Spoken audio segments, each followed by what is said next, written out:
Clemson Baseball just made a statement weekend, a clean sweep of South Carolina, 3 straight wins, no doubt was left. Was this Clemson Baseball's best weekend in years? Let's break it all down. That's coming up right now on Locked On Clemson.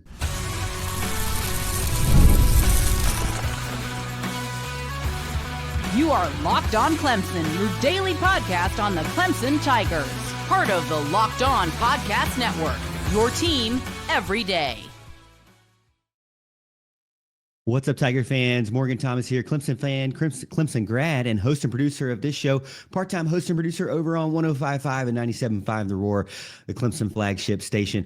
Thank you so much for making Locked On Clemson your first listen every day. We're part of the Locked On Podcast Network, your team every day. And if you're new to the show, make sure you hit the like and subscribe button and notification bell so you don't ever miss an episode. And don't forget to follow me over on X at The Morgan T Show.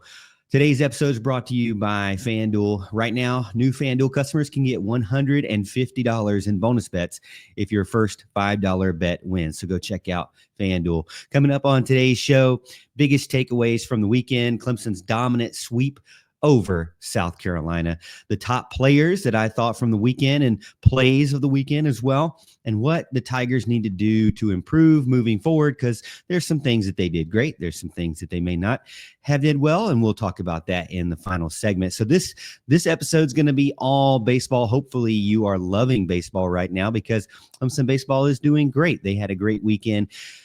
We have to talk about it. I mean, there's basketball, there's softball, there's gymnastics. I'll try to throw those in as well, but really we'll probably get those the rest of the week. So if you are a fan of those, which I know you are because you're a Clemson fan, we love everything, but we'll talk about all those as well. As you can see, I'm back home. I'm in my normal location. If you're over on YouTube and watching, if you're on podcast, you can't really see anything. But if you noticed over on YouTube, I'm back in my home location now from my little trip there. I did 15 hours of flying in a Piper Seminole. So back home and back to flying the Piper Archer. So hopefully back home for a while now. But we're going to talk about Clemson baseball. They traveled the state. They went to Clemson. They went to Greenville. They went to Columbia. They didn't get not one win. They did not get not 2 wins, but they got 3 straight wins over South Carolina, a complete and dominant, undisputed sweep. The reigning, defending, undefeated baseball champions of the state against the Gamecocks. And folks, it was not just lucky. I mean, they were dominant, and it was a statement win. Game 1 finished up 5-3. Number 7, Clemson at the time, scored 4 runs in the first 2 innings and held on for a 5-3 victory over South Carolina in front of a huge crowd, 6,891 fans. I believe that's a record for Doug Kingsmore Stadium. The Tigers took a 1-0 lead and really never looked back, won their 6th game in a row and proved 8-1, while the Gamecocks dropped their very first game. And I told you that Clemson needed to start out fast. They needed to start out with some strong pitching, and they needed to stay away from kind of the errors that were out there. Now, they had some of those things. They had a couple of innings here where they were kind of dead, but they they were very clutch when they needed to. If you look at the takeaway from game 1, Clemson punched first, built the lead, and just didn't look back. Really, they didn't look back all weekend, honestly, after this game. The star player of the game, I'm going to put down Malstead. I think that he had a great game from the bullpen. I love his pitching motion, man. Sidearmers, got to love those guys. 3 innings pitched, 4 strikeouts and the save. Ice cold, shut down South Carolina when they really needed a rally. They couldn't get anything going. And Clemson just really started off the weekend very strong in front of a huge crowd. And you got to love the bullpen over there, the visitors' bullpen with all the Clemson fans just heckling the other team. I think that's great. That's what you love about college baseball. Again, as I mentioned last week, college baseball is just different. It's not the same as really any other type of baseball. It's just very heated. Every single game matters to these players, and every single game matters to the fans for sure. Game 2 was more of the same. Clemson had a 5-1 victory, and Ethan Darden just absolutely dominated the game.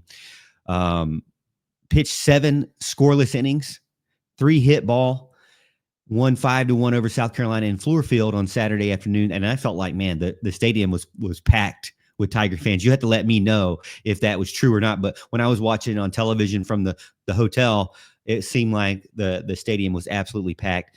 Tigers took a 2-0 lead there and won their 7th game in a row in that game, improved to 9-1 in that game, and gave the Gamecocks, 2 losses on the season. Darden, Titsworth, did great. And McCoy, he pitched really well in that game as well, but did come up with the loss. I give the star player of the game, probably got to give it to Darden in that one. 7 innings pitched, 3 hits, 6 strikeouts. Absolutely owned the Gamecocks, and the Tigers blew it open later on in towards the end of the game. Game 3, another one where they kind of had a knockout punch at the very end. Clemson had 1 run going into the 8th inning and dropped a 3-run 8th inning and a 4-run 9th inning to just absolutely blow it open. Star player of that game, Colin Priest, to transfer 3-run home run in the 8th to take the lead, and just really not take lead, but just really to blow it open and never look back. So one swing crushed the Gamecocks' hope, and it was really awesome to see to do that in their hometown. Not just a win, again, really a statement series for the game for the Clemson Tigers against the Gamecocks. I know it's out of conference, and really the Gamecocks were undefeated. They really hadn't faced anybody, in my opinion. They weren't ranked and they were undefeated. But it's not just a non-conference game when it comes to the Gamecocks. As I mentioned to you, I thought that Clemson could win the series 2 out of 3. I thought they had a great opportunity and chance to sweep the series, and they did that. And so you can't be more thrilled about the Clemson baseball team and where they're going. I think that overall it was a successful weekend. Now Clemson's 10-1, and the kind of baseball that they are playing, the types of ways they're getting on base, they're not just all home run ball. They're not just all small ball either. And they're not just all their starting pitching either. In the past, you had some strong starting pitchers, but the bullpen was just trash. And really, they've got a good handful of bullpen players.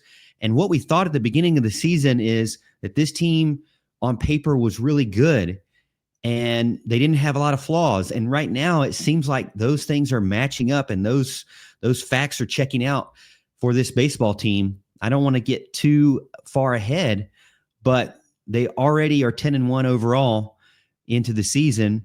And I believe, baseball, you need to win about 40, 30, high 30s, 40s for sure. You want to get into that regional, and you want to be able to host. So this is the kind of baseball that you really are excited to watch. And one thing that I really like is that they didn't just do it at home. This series is very unique because you don't play in the same place for 3 straight games. And so you really get to see what your team can do in a kind of a stressful travel environment. You go from being at your house to then having to travel slightly to Greenville, and then having to travel all the way to South Carolina to try to go to their enemy territory and get a win. And not only just get a win, but get a sweep. And they did that for sure. And they did that in huge fashion for sure. This is the kind of team that travels and that can win in the late part of the season, and really indicative of what we see in other sports as well at Clemson. And we'll get into the star players, the players that I like from the weekend, also some things that they can improve on as well as we continue the show here. This is Locked On Clemson, and I'm Morgan Thomas. Thank you for following me over on X at The Morgan T Show, and thank you for listening to the show every single week. And we will come back with talking about the top players of the weekend.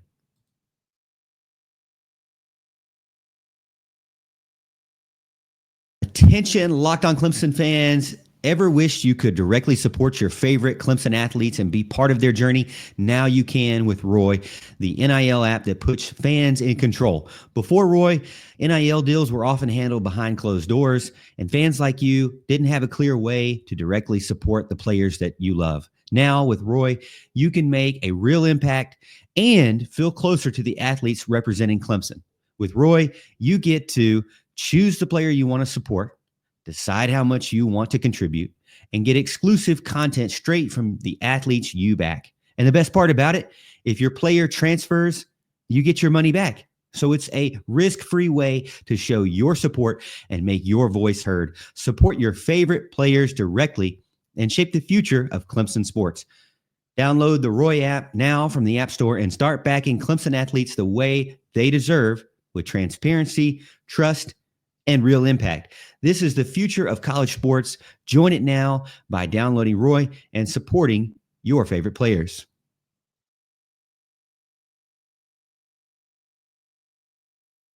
All right, segment number 2, we're going to get into some discussion about the top players from the weekend. And also I'll throw in a few favorite plays that I can remember off the top of my head that I wrote down. But you may have different ones, and feel free to put in over on YouTube in the comments, or let me know over on Face or on X about what you think from this weekend. I want to rank the players, and I really hate ranking players, but I want to rank them from top players of the weekend. We'll start. Should we go 1 to 5 or 5 to 1? Let's go 5 to 1. Let's go down from there. For me, number 5 is Cam Cannarella. He's getting on base. He's setting up runs. He's making plays in center field. He is literally everywhere. He's still one of the star players on the team. I know he hasn't had kind of the start of the season that maybe you had expected. Maybe expectations were just maybe too high for him, but he's still contributing to the team very well. He still kind of strikes out a lot for sure, but he's getting on base when he can and setting up runs and making plays when he needs to. So still a very reliable center fielder and guy at the plate. He goes through a little bit of droughts here and there, but overall still one of the best players on the team. And I think he's just going to get better as the season goes on. So that form that you wanted him late season, I think it will get there, and he'll just continue to improve throughout the rest of the season. Every time he gets up the plate, I don't know if anybody has anything else to say about him. Their notes are just very shallow. They're like future first round Major League Baseball draft pick. That's basically what they say every time he goes up to bat. And he doesn't always have at bats that are indicative of that, but still a guy who you can count on your team. Number 4 is got to be one of your best bullpen guys, Lucas Malstedt. I kind of could put Reed Garris in there as well, but you can't win tight games without absolutely shutting down the offense, the opposing team's offense from the bullpen. As you know, if you're a Clemson baseball fan, Clemson hasn't always had the greatest bullpens out there. And so Malstedt being in there, you got to love him when he's on the mound. He's very difficult to hit, and, just was lights out this weekend. So I put him number 4. Hard not to put a ton of pitchers here, and that's what you got to love about this team is pitching can, I believe, win you championships. And when you have single elimination, double elimination games, or when your back's against the wall, your pitching is going to come through the most, I think. And so the fact that Clemson has a handful of guys that they can trust, including Malstedt, really, really has got to make you excited for the rest of the season. You can't win without you can't win games without having a great bullpen. That's for sure. So number 3 for me is going to be one of the transfer guys that we talked about a little bit earlier, bringing that offensive spark late in game, late in the game 3, and having a huge weekend. Colin Priest, big time home run, changed the game. Just got to love what you see from him. And really, to me, was probably coming into it one of the guys that you really thought was going to add a little pop to the lineup, and he's definitely doing that. Along with the rest of the transfers, I think that Eric Bakich has done a great job bringing in these guys from the transfer portal to supplement what the Tigers have for sure. Number 2 for me, 2 and 1. This was really hard, and I know you're probably going to get on me if I put this guy number 2 and not number 1, but I kind of want to switch it up and be a little bit controversial with this. And maybe I'm not. Maybe I'm just overthinking this, but I'm going to put number 2, Ethan Darden. He was lights out in game 2, just really shut down the Gamecocks for 7 innings. When your ace, he's really your like Saturday ace. Aiden Kanak is kind of like your Friday ace, right? But Darden has really, really had a great start to the season. And I would say if he's not the ace and Kanak is the ace, I think they're both really 1A and 1B, even if you could say not 1A, 1B. I mean, I don't even like to say one. Maybe we go 1A, 1AA. I don't know. Both of those guys are doing really great this season.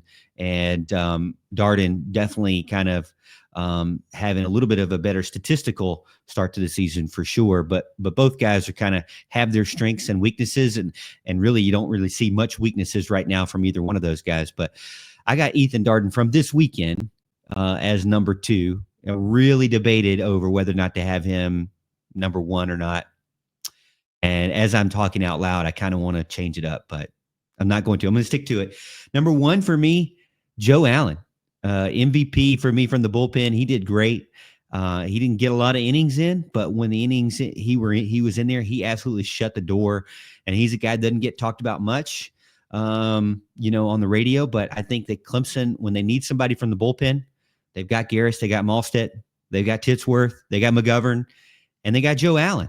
I mean, Clemson, when they need somebody, they got it, and they shut the door out. And really, this team, 10-1 overall.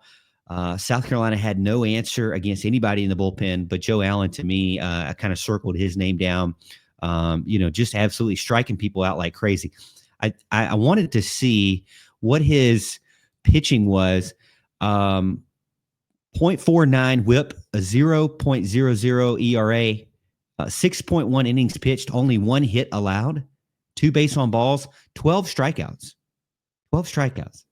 I mean, that's absolutely nuts to just read that. Now, Malstead's not far behind in a 1.4 ERA, and he's allowed in 8.2 innings pitched. He's allowed 5 hits and only 1 earned run and 11 strikeouts. And then Ethan Darden, 1.6 ERA, 11 hits in 17 innings and 15 strikeouts.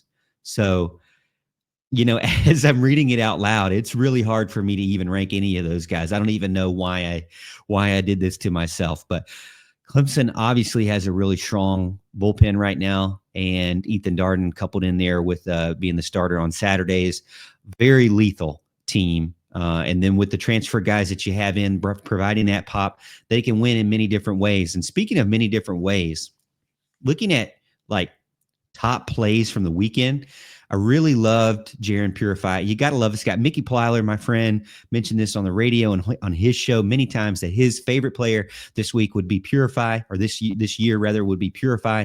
And he's a little man, he's short. He's kind of later on in the lineup, but man, he has that pop. He hit the home run in the first game, just absolutely deep in the left field.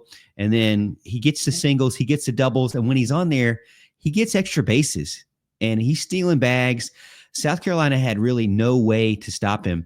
Purify, also one of the best hitters on the team, 333 average, over 1 on base percentage, 5.56 slugging percentage, and just really, really doing great for sure. So I gotta love him. My play of the weekend, number 3, was his ability to get on base and then get extra bases. Number 2 for me, play of the weekend, was Cam Kennarella's double. That was absolutely clutch in game 2. The game was really tight at that moment. Ethan Darden was pitching very well, and then all of a sudden got some players on base. Boom. Cam Kenarella got a double, gap shot. Clemson takes the lead, never looks back. So pretty cool there from Kenarella. Again, he doesn't do it every single at bat, but really, who does? So Cam Kenarella had a great, great hit. I got him number 2. And then Priest's 3-run bomb in game 3. South Carolina thought that they were going to be able to hang in that game, but Priest just absolutely shut them down. Ended the game with 1 swing, and really Clemson, again, never looked back. All 3 games. If you look at it, this team South Carolina going into it was one of the better scoring teams in the country. Now, who had they played? That's debatable, but they're one of the better scoring teams in the country. And Clemson in 3 games allowed them to have 6 runs. So really absolutely shut them down. And the best part about my list is that really my top player list, or my top play list, is that you can really swap it out. Any guy, one up or down, any player, any play. There was a lot to be excited about for this Clemson team. And looking forward, we'll talk about it. So there's more games to be played. Clemson's 10-1. They got plenty of games left on the schedule. We'll talk about what they can do to improve what we saw from this weekend and how they can get better in the final segment of the show.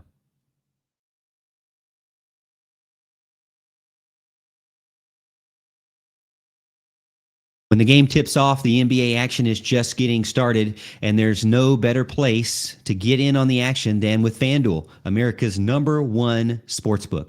With FanDuel, you can place live bets throughout the game, so even if you miss the opening tip-off or want to bet on a fourth quarter comeback, you can stay in the action.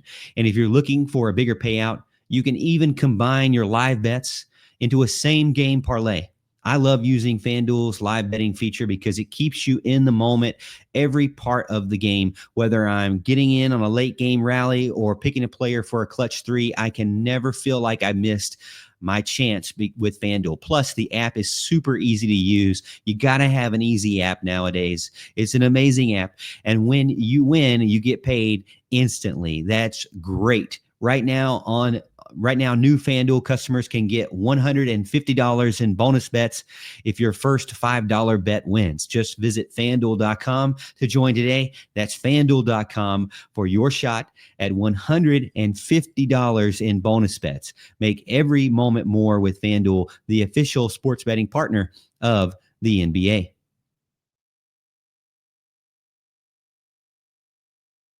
All right. So we've gone into a ton from this great weekend. We started out talking about a little bit of a recap from the weekend and how Clemson was able to dominate all three games in this series and show that they can win in many different ways. And then we looked at the different players that were top players of the weekend and top plays of the weekend. And again, you can let me know. Am I right? Am I wrong? Am I crazy about what went on, what happened? If were you there, let me know. I'd love to know how the environment was and the atmosphere. We'll talk about that too, and a little bit of a bonus thoughts from this weekend. But Clemson, how can they improve? Yes, they're 10-1. They just swept their biggest rival and got some redemption from losing in basketball, men's basketball, women's basketball. They're losing in football. Just absolutely hate it. But they got back with an absolute sweep of baseball, and now you have bragging rights at least on the baseball diamond, and maybe in softball coming up later on this season too. And if you want to go from a great team to an Omaha championship team, you got to kind of look at where they can improve. And this weekend was great. I mean, let's be honest, there were not a ton of problems that I saw from the weekend, but there are a few thoughts that I have. One is cleaning up the defense. There were a couple of errors that really, honestly, I kind of am nitpicking at this point. I mean, they did have a couple of errors here and there, and it kind of made you a little bit stressed as a fan. But really, the errors didn't cost them. The game that they had the most was the game 2, and the only run, they didn't get a run out of any of those. So it really didn't hurt them much. Kind of like basketball where you have a lot of turnovers, but the team doesn't get any points off of those turnovers. So it worked out well for now. Clemson, always want to clean that up. And I think they will as the season goes on. But really, I kind of hate to write that even down because it's really just nitpicking. Will elite teams get better as the season goes on? Yes. Is Clemson an elite team? Yes, definitely. I think they are one of the best teams in the country, and it's really exciting to watch this team. We mentioned about have we answered the Sunday pitcher? I think we have. I mean, Lugernick did great on Sunday. Both Lugernick and Joe Allen both totaled 6 strikeouts in their 8-2 victory in Founders Park, and they swept the series. Allen had 3 hitless innings and scoreless innings. And so Lugernick surrendered only 2 hits and 1 walk and had a career high of 6 strikeouts and 4 innings that he pitched. So my original concern about, the Sunday starter kind of gone away. I mean, I think there was a little bit of a fluke there from Ole Miss game a couple of weeks ago. Maybe that's not really indicative of this team. Maybe they're much better. Maybe that's just an anomaly or an outlier, as they say in statistics. Let me know what you think for sure. Was that Ole Miss one we can just kind of throw in the trash and not take it, take it for a grain of salt, I guess? I think they got a great lineup. I think they got a great pitching staff right now. They really know what they're doing. And then on the weekdays, as we mentioned last week, they get in some freshman guys, getting some reps for them. I love it. I mean, what better way to build your team up? Also in the bullpen, is there any flaws in the bullpen? Malstead, Allen, Tidsworth, Garris, McGovern. I mean, I know I'm missing one, but I mean, how many arms do they need? Is this enough arms or not? I really don't know. I think that this is more than I anticipated from this team, but is this enough for Clemson to be able to go deep into the postseason? I'd like to think so. As long as these guys can stay healthy and they can keep their mind right, which is key place and our key thing with pitching. I think Clemson has a great bullpen, has great starting staff, and great lineup. Another thing is a question I think a lot of people were asking is Clemson inconsistent? Can they be more consistent at the plate? There were definitely some explosive innings, and later on in the last two games, later on in the game, for sure, it was kind of like leave no doubt type of innings for sure. But they are, they do have kind of the middle of the innings kind of gets kind of, let me go get some popcorn. Let me go to concessions, get some ice cream, some popcorn, some Dippin' Dots, some Coke, whatever, because this is getting a little slow here. And that's okay. I'm not too worried about it, really, in my opinion. The middle innings, not too bad. As long as they find ways to win, and that's really what it's all about.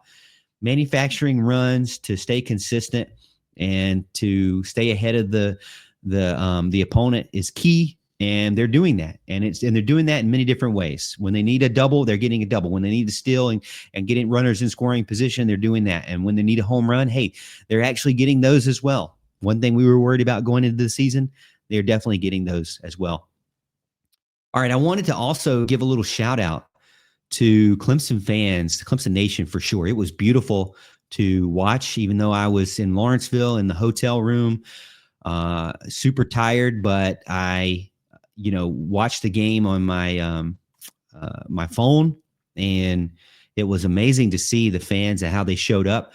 It didn't matter where they were at, whether it was Doug Kingsmore Stadium, whether it was a neutral site in Fluor Field, or whether it was an enemy territory in Columbia.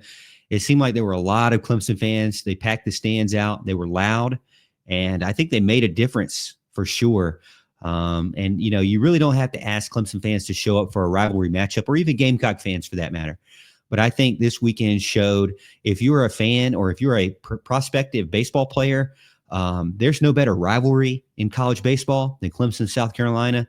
And to be honest with you, there's no better team to be on, and no better family to be a part of, and no better fan base to back you than Clemson, for sure.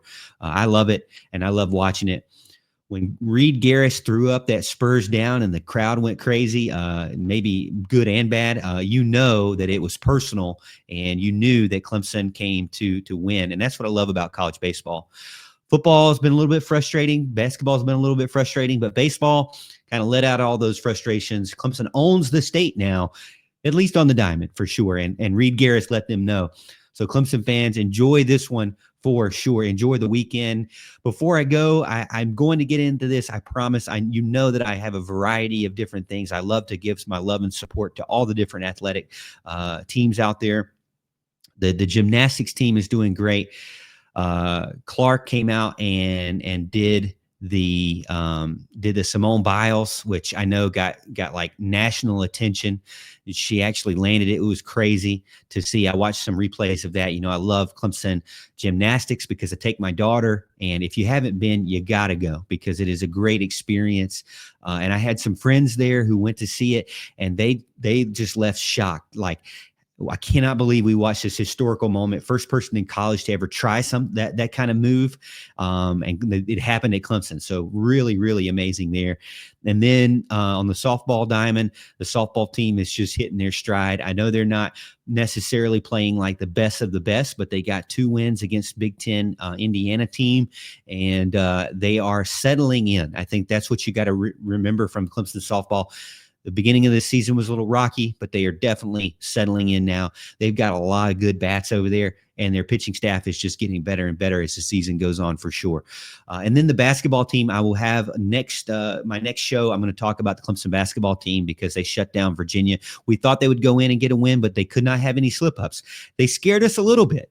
They did, for sure. We'll talk about it tomorrow as well. But for today, thank you so much for being a part of the show. Clemson baseball is rolling, and the Tigers are just getting started.